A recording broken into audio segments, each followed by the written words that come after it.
Good morning. So today I want to talk about rejection sensitive dysphoria, or rejection sensitivity dysphoria, as it's also known. And so this is it's not a disease, and I'm not really sure what to call it, a condition that is associated with ADHD. And it is a relatively new discovery. It's something that's been there all along. It's just something that people are finally starting to realize is a thing. So I wanted to talk about it because in the ADHD community, I'm part of a bunch of groups and stuff and mental health communities, and it is widely known within those groups, but not really widely known outside. And I personally think that there are a lot of people walking around who are undiagnosed with ADHD or lots of other mental illness, or maybe not mental illness, but some sort of something going on, and it's just undiagnosed. Not for anybody's fault, just they don't know. And so this thing that has been coming up so much for me recently, this rejection sensitivity, is just the more I learn about it, the more I realize how long it's been with me, and I just didn't know. And so basically what it boils down to is rejection. I'm sure you can understand what that means. Sensitivity, you can probably understand what that means. And dysphoria, which, if you don't know what that means, that is kind of like the way that I kind of understand it is kind of blowing it out of proportion, basically. So what's interesting, though, is it's not actual rejection that I'm sensitive to. It is perceived rejection.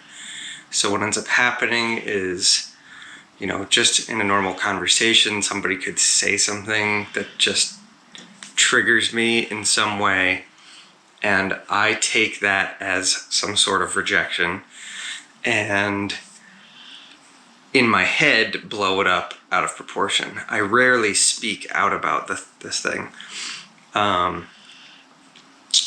What ends up happening is I will retreat. I run away. I'm a runner. I've long known I've been a runner. I've never really known what to attribute it to, but the more I learn about ADHD and about RSD, the more that it all makes sense to me. And, you're kind of told, like, people grow out of ADHD, when you get older. And I don't think that is true at all. I think that as we get older, we just learn how to cope. We learn how to deal with whatever hand life has dealt us. We're told not to let things overtake us, just like with depression, I've been told depression isn't real. And it's like, okay. And it's very tricky. Now that I know about RSD and what I've thought I've known about depression, they seem very similar, and they might even be conjoined. I'm not really 100% sure. What's super difficult is, like, if you go to a doctor or a therapist or whomever, psychologist, they're not inside your head. They're not inside your body. So they are going off of what you tell them. So the symptoms of RSD sound very similar to the symptoms of depression. What ends up happening is something slight can get triggered and blow way out of proportion super fast. And almost just as fast as it gets blown out of proportion, it can come back to normal reality. So the reason why I felt compelled to make this video today was I lost yesterday completely to what I believe is this RSD. I woke up in the morning, I was not in the greatest of moods, but I was doing okay. and I was having a conversation with Trisha, and I mentioned that I posted something and she had asked a question, and I responded with, well, why would that be the case? She also has ADHD, we're finding out, and suffers from the same thing. I definitely think I have the RSD function. It affects me more. I go way deeper. I go so deep, it's not funny. So anyway, I think whatever I said set her off, which then set me off. And it was this trigger back and forth that happened so fast. And when there's two people living together that have this thing, so quickly, a glance, a look, just a tone of voice, just a word can just trigger that thing. And it ends up, a very innocent sentence got blown into, by the end of the day, I had canceled meetings. I had planned on not going to work for the whole week, which now that I've come out of this thing, I'm gonna go to work. I said to Trisha at one point, I'm glad I don't own a gun. Like, I go so far over the edge. In therapy, we talk about how I go to suicidal ideation. It's not that I'm suicidal and I want to kill myself. I just go so far with my perceived rejection that I think it'd be better off if I wasn't here anymore. And what I end up doing, because I feel like I shouldn't be here anymore, is I end up leaving. I try to have a calm conversation and talk our way out of it, talk our way through it. And what ends up happening is I feel like we're making some progress, and then I get sucked so far back in, and then she gets sucked so far back in, and by the end of it, I'm ready to leave. And we're not like yelling. Neither of us are like yelling type people. But yesterday was the closest we've been to like yelling at each other. And it was difficult. So I left because I don't know what to do in that situation. Trying to talk through it doesn't work for me. I'm so deep in it, and I'm so, this is how I've been hurt, and she's in the same position that we say, okay, I'm like, I gotta leave, and I left. And there's this saying, move a muscle, change a thought. And I thought, okay, I'll leave the house. I'll go down to the lake. I'll sit by the lake. And I got down to the lake, and I was just so consumed in my head. I couldn't think straight, and it was cold. It was windy yesterday. So I sat down by the lake for 5 minutes or so, and I was goosebumps all over me, and I was freezing. So I got back in my truck, and I started driving towards the city with nowhere really in mind to go. And I called the tile place. I had to pick up some tile, so they had it in, so I drove out there and picked that up and drove back thinking, oh, this drive will clear my head. It did not. I got home. I felt the same when I got home. I tried reading. I think I fell asleep. I took a nap on the couch. I went upstairs. I laid in bed and just did nothing, stared at the ceiling. And like hours go by. Try talking, doesn't work. Just everything in my power to try to get out of it doesn't work.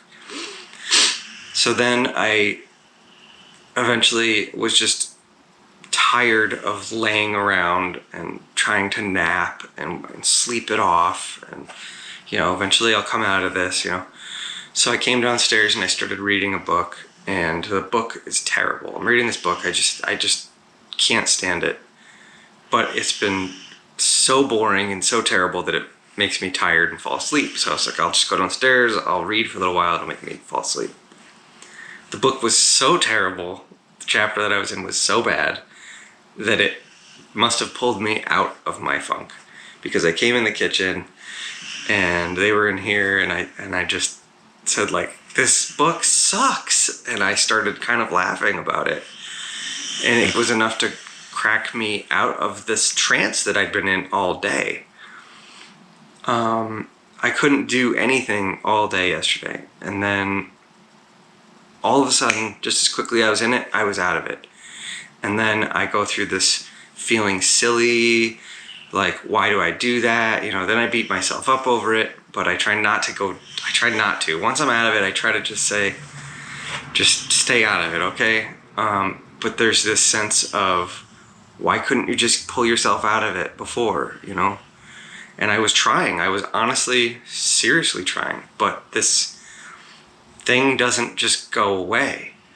And that's why I'm like, it sounds an awful lot like depression, but, my therapist has talked to me about it being more situational depression. And now, the more that I learn about RSD, I'm like, that makes more sense than actual depression, because I can slip into it and then seemingly come out of it just as easily within a day or two.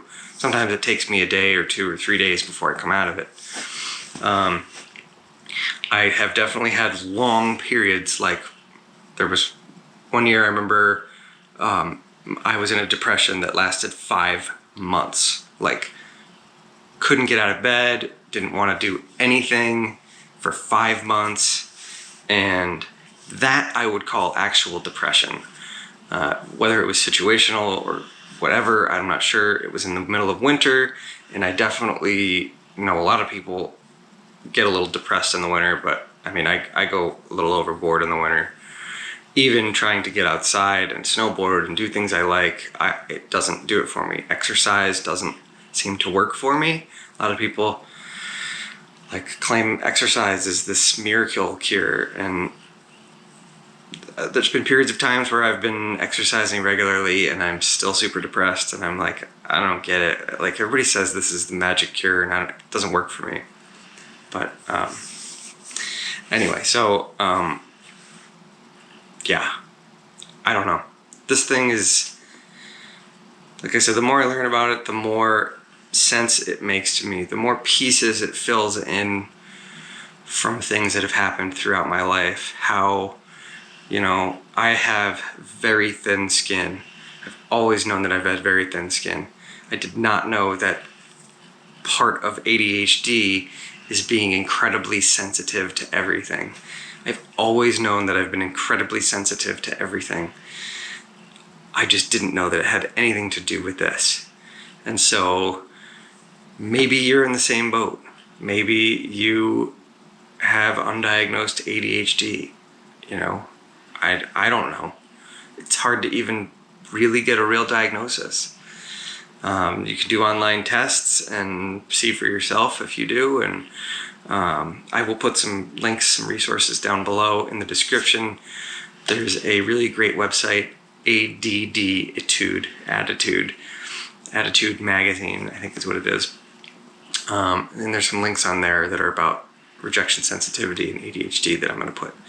So check that stuff out, and if you got anything out of this, please give me a thumbs up down below, and subscribe if you're interested in anything like this or the other stuff that I do on this channel, all about trying to improve my life. And this is part of me improving my life, is sharing my journey and my struggles. So, all right, thanks for watching. See you next time.